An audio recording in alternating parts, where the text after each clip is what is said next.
Hello friend, जय हिंद जय भारत। मैं मोहम्मद रईम मोहम्मद स्काउट वाला डिफेंस एकेडमी में तहे दिल से आपका स्वागत करता हूं। तो आज हम शुरू करने जा रहे हैं बौद्ध संगति यानी कि बौद्ध काउंसिल। जी हाँ, जैसा कि आपको भी पता होगा कि बौद्ध संगति से रिलेटेड एग्जाम में बहुत ज्यादा क्वेश्चन पूछे जाते हैं। कभी स्थान का नाम पूछ देगा, कभी शासक का नाम पूछ देगा, कभी अध्यक्ष का नाम पूछ देगा, तो कभी उसके डेट के बारे में पूछ देता है। तो अक्सर एग्जाम में बच्चे गलती करके चले आते हैं। तो आज हम इस बौद्ध संगति यानी इस बौद्ध काउंसिल को एक ट्रिक के माध्यम से समझाने का प्रयास करेंगे। तो आइए स्टार्ट करते हैं उस ट्रिक को।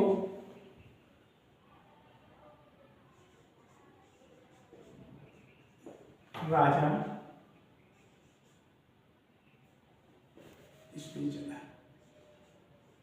महाराजा आजा, वैशाली सबका काल है।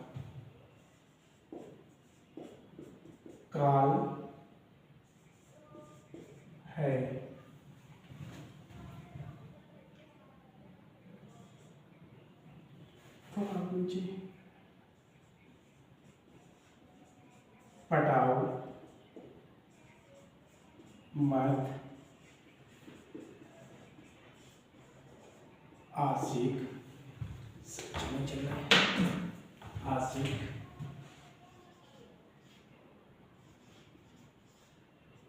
कुंवर, मित्र, कंगाल है।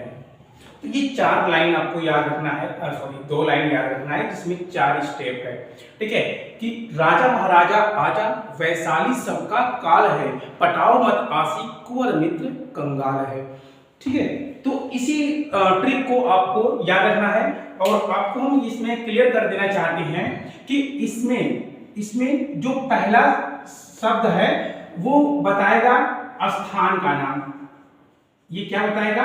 स्थान का नाम। दूसरा जो शब्द है ये बताएगा अध्यक्ष का नाम, कि किसकी अध्यक्षता में यह बौद्ध संगति हुआ था। तीसरा जो शब्द है ये बताएगा आपको राजा का नाम। ये क्या बताएगा आपको? राजा का नाम। अब सेम वही प्रोसेस है, सेम वही प्रोसेस सब में चलेगा, सब में वही प्रोसेस चलेगा। ठीक है कुरान जी। तो सबसे पहला जो शब्द है वो ये बताएगा कि ये प्रथम बौद्ध संगति कहां पर हुआ था, प्रथम बौद्ध संगति की अध्यक्षता किसने किया था, प्रथम बौद्ध संगति किस राजा के शासन काल में आयोजित किया गया था। तो ये 3 स्टेप है, ये 3 चीजें आपको पूछे जाएंगे, ये 3 चीजें आपको पूछे जाएंगे। यानी कि यहां से यहां तक आपका जो हो गया वो प्रथम बौद्ध संगति हो गया। उसके बाद आपका यहां से यहां तक जो हो गया वो सेकेंड बौद्ध संगति हो गया। फिर आपका यहां से यहां तक जो है वो हो जाएगा आपका थर्ड बौद्ध संगति। और उसके बाद यहां से यहां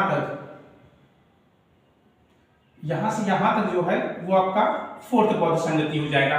ठीक है, तो ये 4 बौद्ध काउंसिल यानी कि 4 बौद्ध संगति है जिससे रिलेटेड एग्जाम में बार बार क्वेश्चन पूछे जाते हैं। ठीक है, तो अब इसकी अगर हम टाइमिंग की बात करें, इसकी हम डेट की बात करें, तो प्रथम बौद्ध संगति जो होता है वो 483 बीसी में होता है, यानी जब भगवान बुद्ध का डेथ होता है। ठीक है, उसके बाद दूसरी जो बौद्ध संगति है इसकी 100 साल बाद 383 बीसी में होती है। ठीक है, इसे कुछ लोगों को लगता है कि डेट याद करना बड़ी बोरियस लगता है, बड़ी उबाऊ लगता है। कुछ डेट याद नहीं करना होता है हिस्ट्री में, और कोई भी बोरियस आपको नहीं होगा, बशर्ते आपके अंदर इंटरेस्ट हो, जिज्ञासा हो और अपने पूर्वजों के या अपने बीती हुई घटनाओं को जानने का आपके अंदर एक जुनून हो, एक उत्साह हो। तो आपको हिस्ट्री एकदम सिंपल स्टोरी तो है, कहानी है, बचपन में भी आपने सुना होगा और आज भी आपको उसी स्टोरी की तरह ही उसको पढ़ना है, न कि उसको किताबी नॉलेज की तरह या किताबों की तरह पढ़ना है। इतिहास को जब भी पढ़ें एक स्टोरी की तरह, अगर स्टोरी ना मिले तो स्टोरी उसको बनाओ और स्टोरी की तरह उसको याद करने का या समझने का उसको प्रयास करिए। ठीक है, बाकी इसमें कुछ है नहीं। उसके बाद तीसरी बौद्ध संगति का आयोजन जो है वो 251 बीसी, ठीक है, 251 बीसी।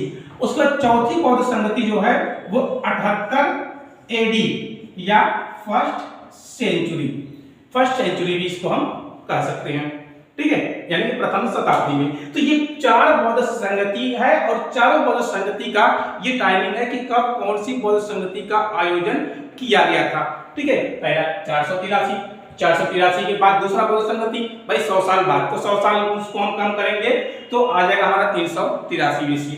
383 बीसी के बाद 251 बीसी और 251 बीसी के बाद आपको 78 एडी या फर्स्ट सेंचुरी।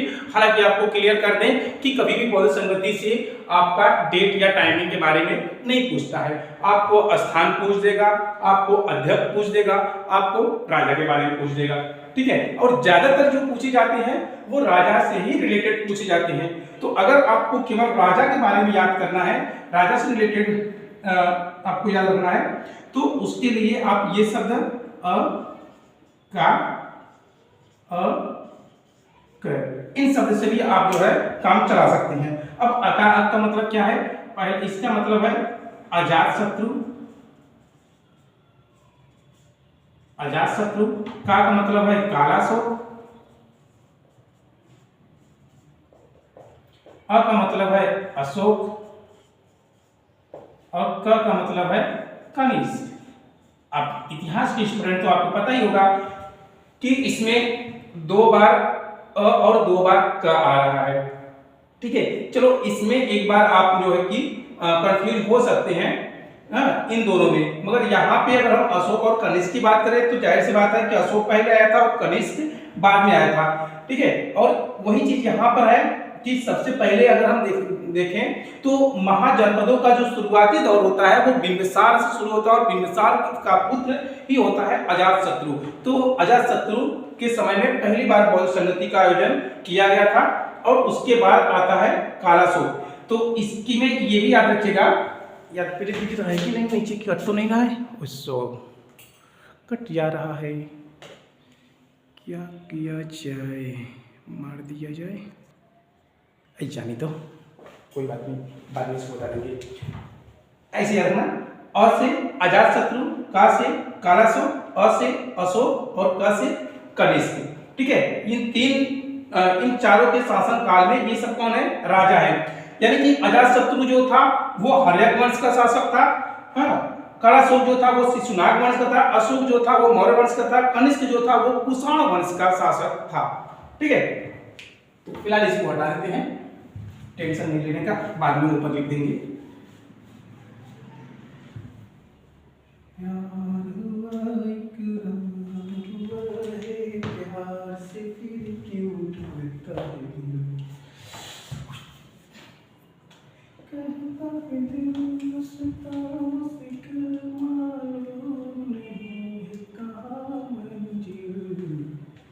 ठीक है, तो आइए अब बारी बारी से हम डिस्कस करते हैं कि कौन क्या है।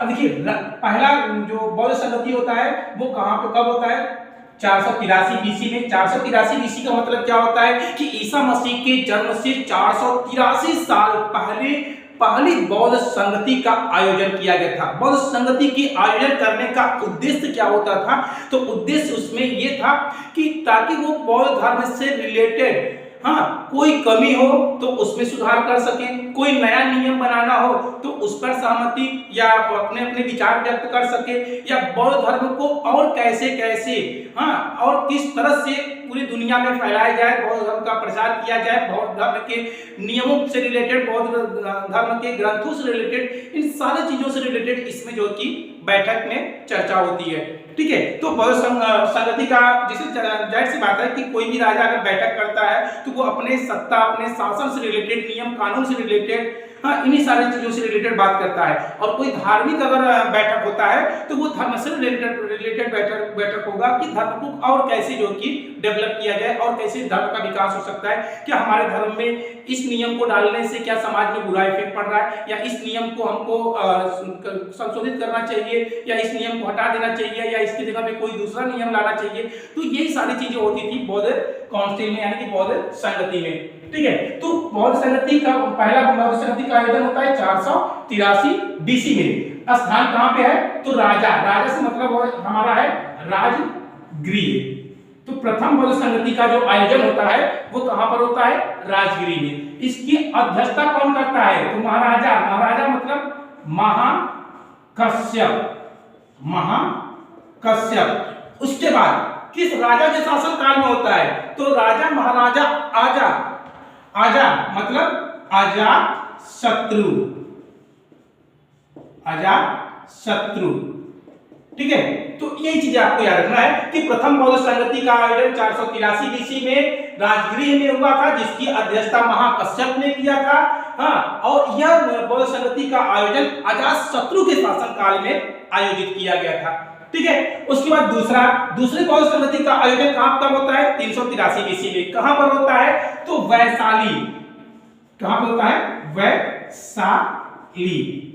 वैशाली। सबका मतलब होता है, अब ये क्या है? सबका, ये अध्यक्ष है। इसकी अध्यक्षता किसने की?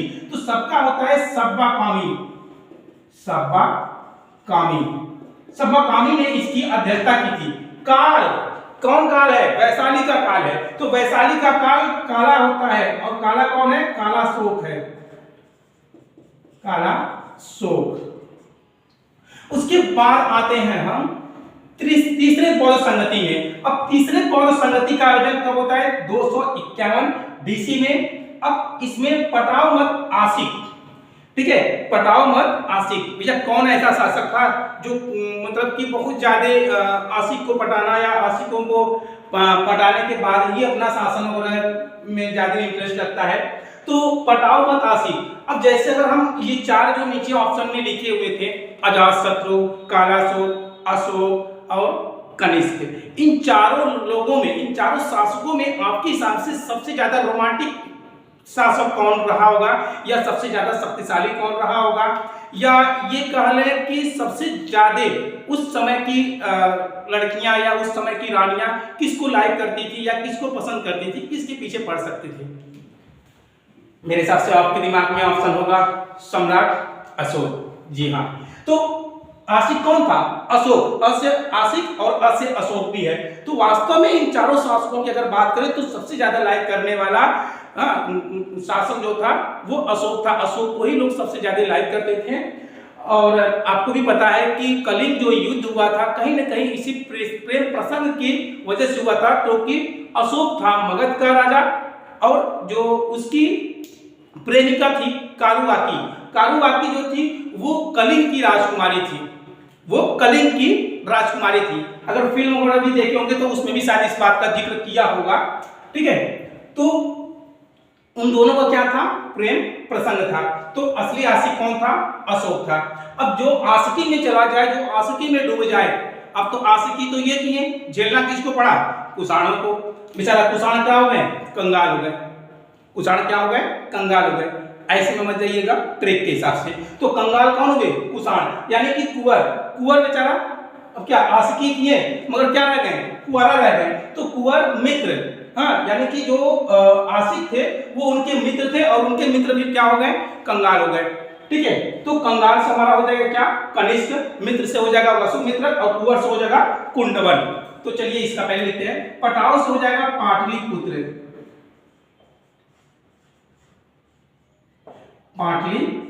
यानी तीसरे बौद्ध संगति का आयोजन 251 बीसी में, यानी ईसा मसीह के जन्म से 251 साल पहले आयोजित किया गया था। कहां पर किया गया था? पाटलिपुत्र में। पाटलिपुत्र क्या था? पाटलिपुत्र मगध का राजधानी यानी कैपिटल था, जो मौर्यों के समय में था। मगध का राजधानी पहले क्या था? राजगिरी या गिरिब्रज। मगर राजगिरी या गिरिब्रज से मगध की राजधानी को पाटलिपुत्र स्थानांतरित करने वाला जो व्यक्ति था वो था उदयन। वो कौन था? हर्यक वंश का ही शासक उदयन था।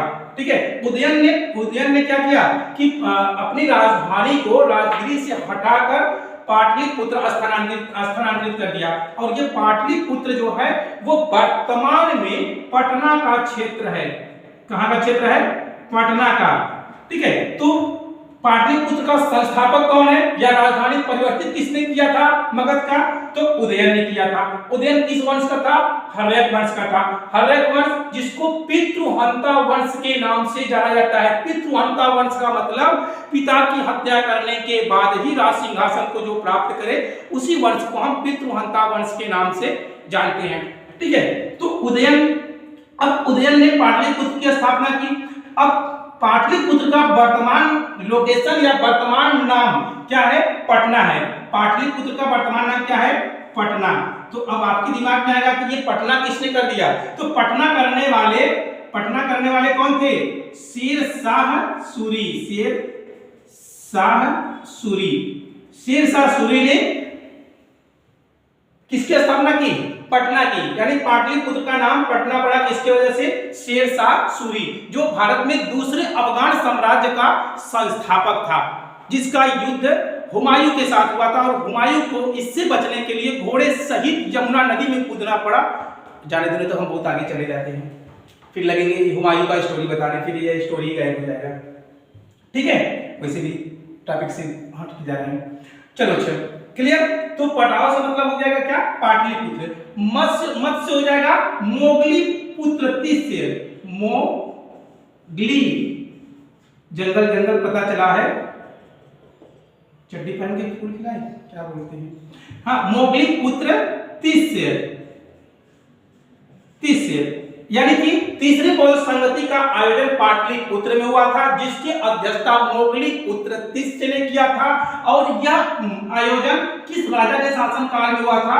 तो वो हुआ था अशोक, सम्राट अशोक चक्रवर्ती अशोक चंद्र अशोक प्रियराम प्रियदर्शी अशोक के शासनकाल में हुआ था। उसके बाद आते हैं चौथी बौद्ध संगति में। तो चौथी बौद्ध संगति का आयोजन कब हुआ था? 78 एडी यानी कि फर्स्ट सेंचुरी में। ठीक है, एबव में तो आ जाएगा फर्स्ट सेंचुरी मतलब प्रथम शताब्दी में। अब 78 एडी में क्या था? कुंवर मतलब कुंडवन यानी प्रथम बौद्ध संगति का आयोजन स्थल कहां पर था? कुंडवन था। इसकी अध्यक्षता किसने किया था? वसुमित्र ने किया था। किसने किया था? वसुमित्र ने किया था। अब कंगाल कौन हो गया? कंगाल हो गया कुषाण काल का शासक कनिष्क। कौन हो गया? कनिष्क। किस वंश का था? कुषाण वंश का। एक तरह से कुषाण वंश का वास्तविक शासक भी कह सकते हैं और कुषाण वंश का शक्तिशाली शासक भी इसको कह सकते हैं। उसी तरह अशोक किस वंश का था? मौर्य वंश का। कलर चेंज कर दें नहीं तो मिक्स हो जाएगा।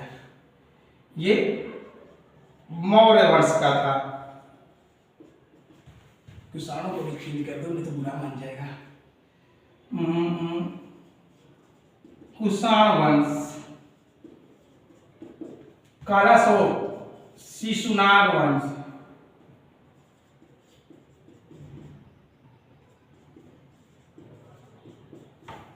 आजा भैया तुम भी, हर्यक वंश। ठीक है, इसलिए राजवंश के बारे में भी आप याद रखिएगा कि किस राजवंश के शासनकाल में क्या हुआ था। अब इसमें एक चीज और आप नॉलेज के लिए जान लीजिए कि कुषाण काल का शासक कनिष्क जो था उसका 78 एडी में राज्याभिषेक हुआ था। क्या हुआ था? राज्याभिषेक हुआ था, यानी कि राज सिंहासन पर बैठा था। और इसी समय उन्होंने शकों को पराजित करने के उपलक्ष्य में शक संवत चलाया था। तो शक संवत कब चलाया गया था? 78 एडी में। अब ये जो शक संवत है इसी को भारत सरकार ने मान्यता दिया था 1957 में। कब? 1957 में। 1857 में दिमाग में रखिएगा।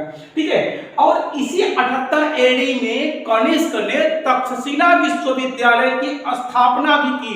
वही तक्षशिला विश्वविद्यालय जहां पर न केवल भारत के बल्कि देश विदेश के लोग शिक्षा ग्रहण करने के लिए आते हैं, इसीलिए तो भारत को विश्व गुरु कहा जाता है।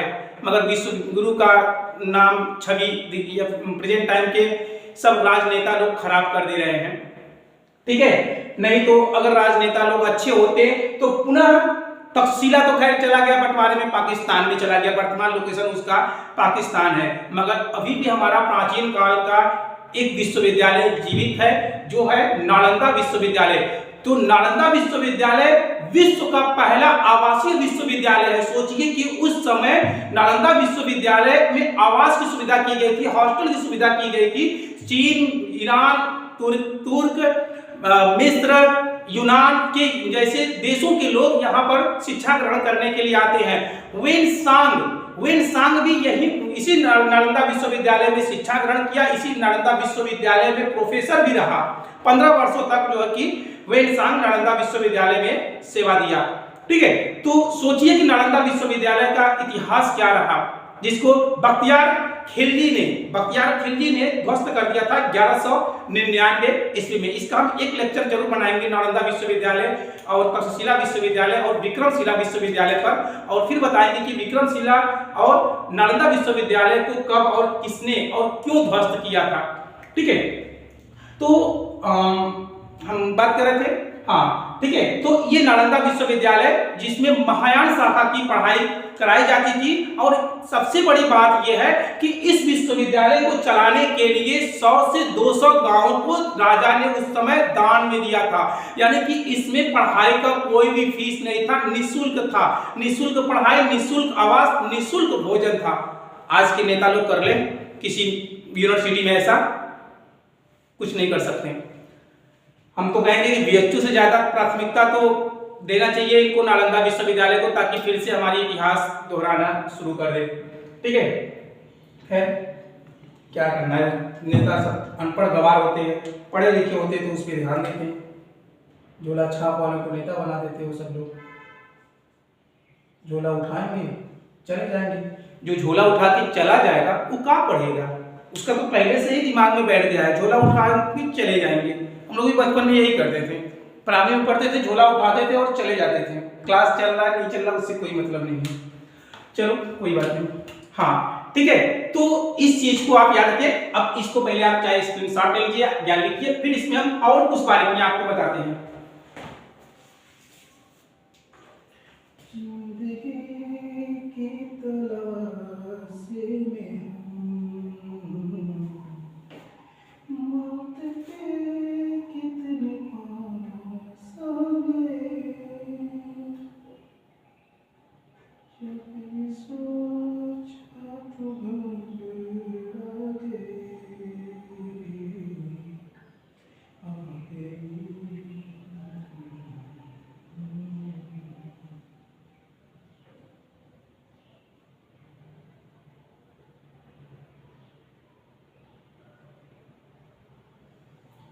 हम तो ऐसे सफर पे चले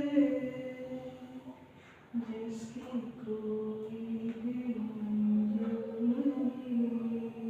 नहीं।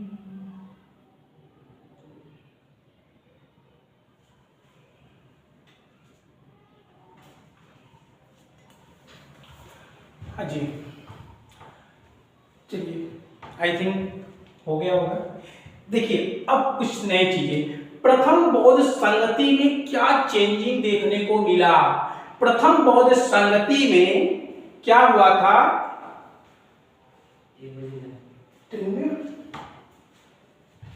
चलो 5 मिनट।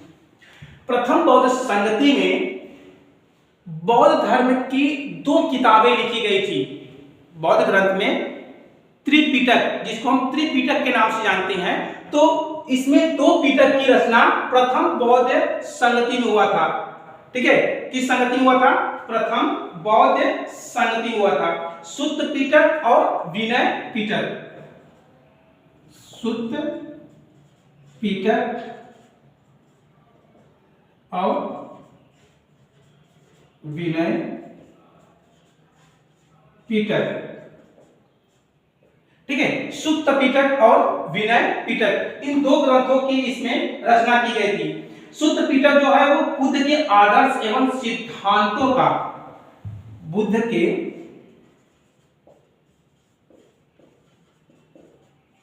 आदर्श एवं सिद्धांतों का संग्रह है।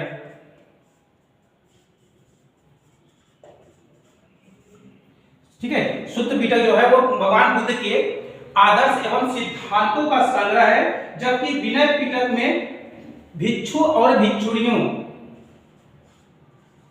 भिक्षु व भिक्षुणियों भिक्षु और भिक्षुणियों के संग में, हाँ, के संग में या बौद्ध धर्म में उनके जीने के तरीकों के बारे में,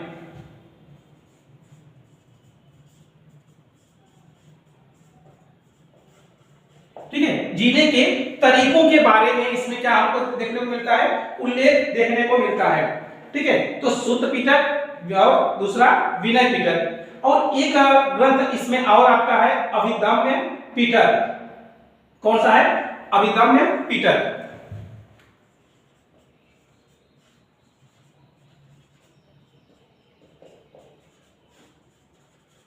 अब ये जो अभिदम्य पीटक है ये तीसरी बौद्ध संगति हुआ था। तीसरी बौद्ध संगति यानी कि अशोक के शासन काल में तीसरे पीटक की रचना की गई थी।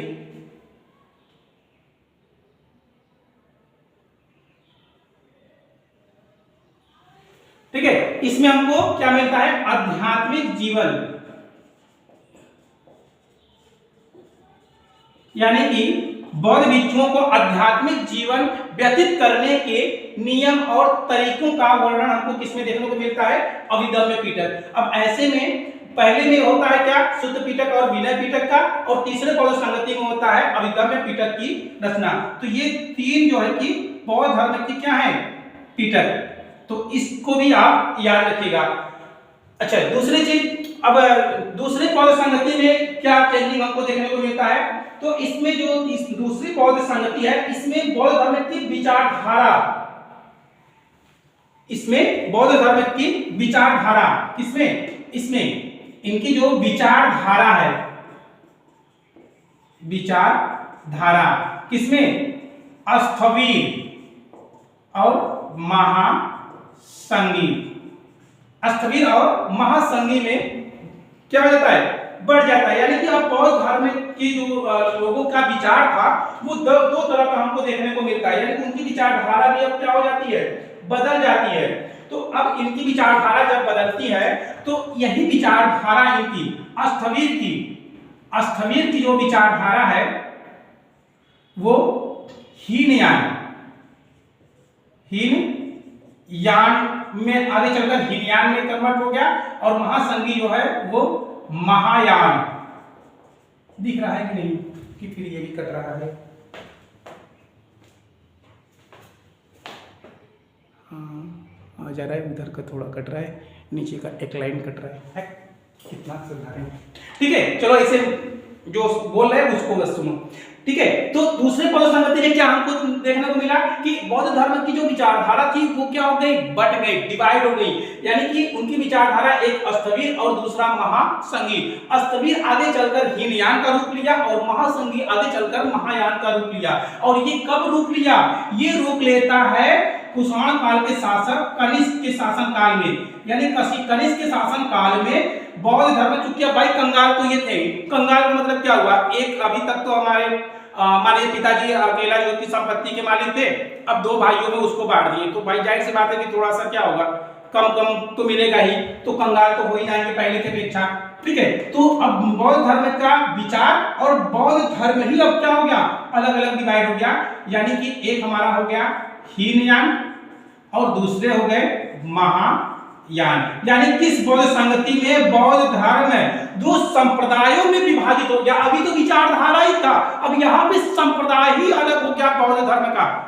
सोचो, अब हीनयान और महायान में चेंजिंग क्या है? क्यों इनकी विचारधारा चेंज हुई? क्यों इनकी दो शाखा हो गई? और यही रीजन था कि बौद्ध धर्म धीरे धीरे अपने पतन की तरफ बढ़ने लगा। बौद्ध धर्म अपने चरम पर, अपने बुलंदियों पर था किसके शासनकाल में? सम्राट अशोक के शासनकाल में। जबकि जैन धर्म अपने चरम पर था किसके शासनकाल में? चंद्रगुप्त मौर्य के शासनकाल में। यानी चंद्रगुप्त मौर्य जो थे वो जैन उपासक थे, यानी कि जैन धर्म को मानने वाले थे, जबकि अशोक जो थे वो बौद्ध धर्म को मानने वाले थे। और बिंदुसार जो थे अशोक के पिता, वो आजीवक संप्रदाय के अनुयायी थे, यानी कि वो प्रकृति प्रेमी या नियतवादी पर विश्वास करते थे। भाग्य में होगा जरूर मिलेगा।